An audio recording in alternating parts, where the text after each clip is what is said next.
Jansangram news, बातमीची सत्यता हीच आमची ओळख। वर्ध्याच्या जगप्रसिद्ध गोरस पाकापासून नागरिक झाले वंचित। अन्न व औषध विभागाच्या धाडेत दूध उत्पादक चिंतेत। दूध घेण्यास बंदी घातल्याने नागरिकांनी फेकले हजारो लिटर दूध। शेतकऱ्यांचे लाखो रुपयांचे होणार नुकसान। शेतकऱ्यांना होणाऱ्या अडचणी जबाबदार कोण?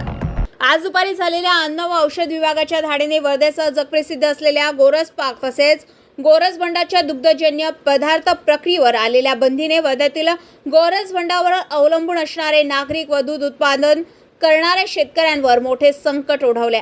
वर्ध्यातील दूध उत्पादकांना मोठा दिलासा असणारी संस्था म्हणून गोसंवर्धन गोरस भंडा संस्था अनेक वर्षापासून कार्यरत आहे, ज्यातून वर्ध्यातील नागरिकांना शुद्ध व पौष्टिक दर्जाचे दूध व दुग्धजन्य पदार्थ नागरिक विश्वासाने घेत होते। मात्र अचानक झालेल्या अन्न व औषध विभागाच्या धाडेने चांगली दमछाक केली आहे, ज्यामुळे वर्ध्यातील नागरिकांना दूध व दुग्धजन्य पदार्थ मिळणार नाही। सोबतच मोठ्या मेहनतीचे पहाटे व भर दिवसाच्या कडक उन्हात राबवून दूध काढत विक्रीकरिता गोरस भंडार येथे दूध आणणाऱ्या शेतकऱ्यांना अचानक दूध घेण्यास मनाई केल्याने मोठ्या प्रमाणावर संतापाची लाट बघायला मिळाली, ज्या शेतकऱ्यांनी अखेर परिस्थितीला कंटाळून दूध रस्त्यावर फेकले। शेतकऱ्यांकडून प्राप्त माहितीनुसार रोज जवळपास 9,000 लिटरहून अधिक लाखो रुपयांचे दूध संस्था घेत होती।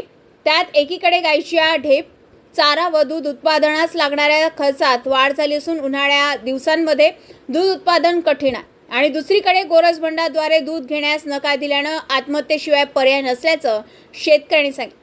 सदर परिस्थिती बघता अन्न व औषध विभागाच्या कारवाईने शेकडो शेतकऱ्यांच्या घरातील चुलीसह संस्थेत विविध प्रकारे कार्यरत कर्मचाऱ्यांच्या चुलीवर पाणी घालण्याचा प्रकार झाला असून वर्ध्यातील नागरिकांनाही नुकसान झेलावे लागणार असल्याचं चित्र दिसून येत आहे।